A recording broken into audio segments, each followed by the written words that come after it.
Confesso a vocês, é lógico que eu não tinha uma expectativa de algo grandioso, mas eu esperava algo um pouco melhor ontem no Jogo do Brasil. Vocês Faltou também? sal, né? Faltou um temperinho, né? Ô, Zé, Mas... Não, pode falar. Não, fala você. Ah, tá. Não, ontem eu tava o dia inteiro feliz. Eu falei, nossa, é estreia do Ancelotti, vai ser um jogaço, não sei o quê. Chegou na hora, me deu um sono, aquele jogo morno, aquele jogo chato. Eu acho que, assim, ninguém tava com uma expectativa também de que ele ia mudar da água pro vinho em 2 dias que ele teve com a seleção. Pelo amor de Deus, é muito pouco. O que ele não poderia era perder. Isso ele conseguiu. Acho que na mente dele tá assim, eu não posso perder o primeiro jogo e eu preciso vencer o segundo jogo contra o Paraguai na Neoquímica Arena. Eu acho que no setor ofensivo foi o principal erro da seleção, não conseguiu criou muito pouco e lá na frente, no último terço do campo, quando chegava, não conseguia aquela finalização com qualidade. O goleiro do Equador quase não encostou na bola, então faltou aquela finalização certeira, faltou mais volume de jogo, mais poder ofensivo. Se a gente for tentar achar algo positivo que possa ter acontecido, eu ficaria ali com o setor defensivo. Eu acho que o Alexandre, mas vou falar Alex pra gente não confundir com o outro, o zagueiro. Pô, mas o zagueiro que é o nome junto, o outro que é Alex Sandro. Pode ser Alexandro. Um é Alexandro. Separado chama de e o Alex, outro o Vamos único fazer o de que Alex que é junto, né? pô, que o Alex, separar tá bom, junto. tá bom. O Alexandro junto, eu acho que foi muito bem, acho que foi uma grata surpresa. Eu acho que teve uma consistência defensiva, mas também jogou contra um time que não tinha os seus principais jogadores ofensivos, não tinha Ener Valencia, não tinha o Plata. Então a gente só vai ver isso quando de fato enfrentar uma seleção com um ataque mais forte e tudo mais. Mas eu acho que para um primeiro jogo é o que a gente tem, é como a seleção vinha. A gente teve 3 anos que foram jogados no lixo. O Ancelotti acabou de chegar, ele está se acostumando com o Brasil, com a América do Sul, com os estádios, conhecendo os jogadores. Então é natural, eu não esperava nada além do que foi mostrado. Que a gente, como torcedor, não aguenta mais, né? A gente quer ver mais futebol. A seleção brasileira não pode só defender. O forte da seleção sempre foi o ataque. Então é isso que tem que investir. Me doeu assim ver o Richarlison tão mal. Né? Ele tava mal. Ele errou domínio, ele errou passe, ele errou chute. Nossa, teve um gol ali que ele perdeu, Zé. Isso não pode acontecer. Eu vou te falar que eu acho assim, tipo, a leitura que eu fiz do jogo foi, o primeiro tempo foi melhor que o segundo. No primeiro tempo, o Brasil ainda foi agressivo na marcação, conseguiu recuperar umas bolas no campo de defesa do Equador, né? Tanto que teve aquela grande chance com o Estevão, que toca pro Gerson, que toca pro Vini, ninguém quer chutar.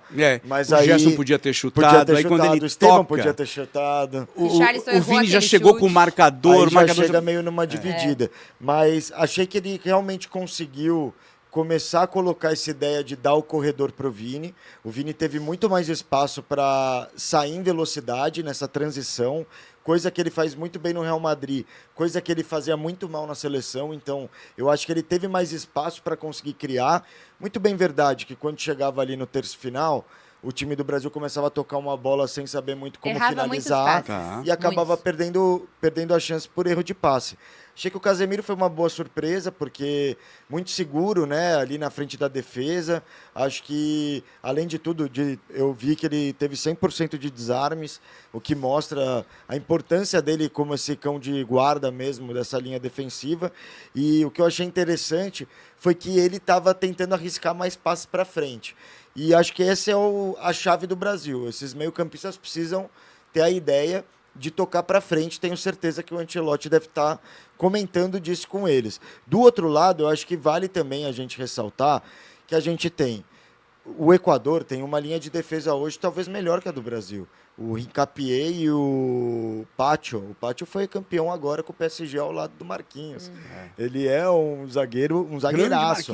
O volante do Equador talvez seja mais volante do que todos do Brasil hoje, que é o Caicedo, que está debulhando ali no Chelsea. Então, são jogadores de qualidade também. Não é uma seleção equatoriana daquele tempo, né, 2010, que a gente falava, Equador, sabe, a gente passa. O problema é jogar em Quito. Se não é em Quito, dá para jogar, porque não tem altitude.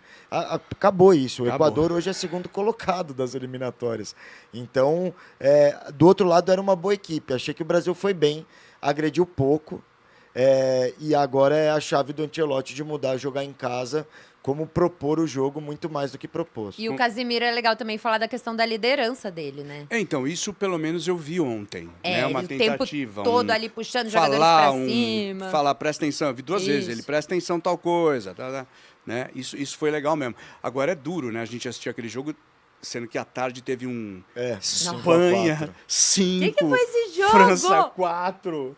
Né? Que foi? Com o Yamal gênio fazendo chover, demais. o Pedri sendo um baita meio-campista ali que a gente não tem hoje. Com certeza dá um negocinho. eu fiquei... Do outro lado da França, que também é uma máquina, né? máquina. Não, e eu fiquei pensando em casa, falei assim, cara, que loucura, né? jogaço. Porque os nossos jogadores estão lá também com esses caras, sim. disputando os mesmos campeonatos. Eles chegam na seleção, conseguem jogar muito bem, e os nossos chegam e não conseguem desempenhar Mas bem. eu acho que é uma cultura, Zé, que a gente tem que dar um tempo, que é a cultura do imediatismo.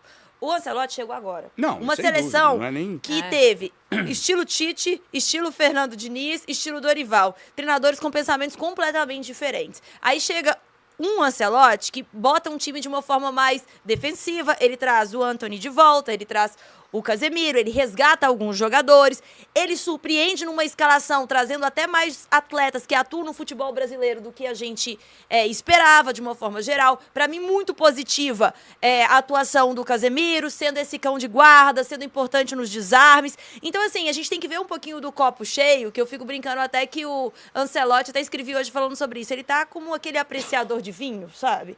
Ele tá degustando, Gira a tacinha. esperando com o tempo, para fazer um ciclo pensando numa Copa do Mundo. Então não adianta chegar o Ancelotti e fazer um 5-0, porque aí o brasileiro se anima, aí chega aqui, de repente em casa empata. Ah, não, já não serve mais. O Diniz fez isso. Que é a cultura do E brasileiro. todo mundo na hora, Começou nossa com 5 a 1. senhora. O Diniz faz muito isso em Não todos os adianta times. nada. Todo mundo ama o Diniz. no Chega na início e depois- chegada... Então eu né, prefiro Diniz que o cara agrada. chegue devagarinho, degustando, fazendo um amadurecimento. Trouxe o Estevão a campo da forma como foi. Então, legal. assim, às vezes o Estevão não tá comparecendo. É um menino de 17 anos Não, que tá tem aprendendo muito que como que amadurecer. é toda essa pressão do futebol brasileiro. E tá trazendo os medalhões juntos com ele. Não trouxe um Neymar, que muita gente falou, vai ser convocado, com certeza. Então, assim, mostrou que tem aquela personalidade. Mas é um cara que tá chegando, entendendo o jeito brasileiro. Você vê que ele não quer... Eu sinto ele muito diferente do Abel Ferreira, que é um cara que muitas vezes vai pra coletiva, na defensiva, já pronto. O Ancelotti, ele quer conhecer. Ele não quer que o Brasil se adapte a ele. Eu tô sentindo um Ancelotti que tá se adaptando ao Brasil.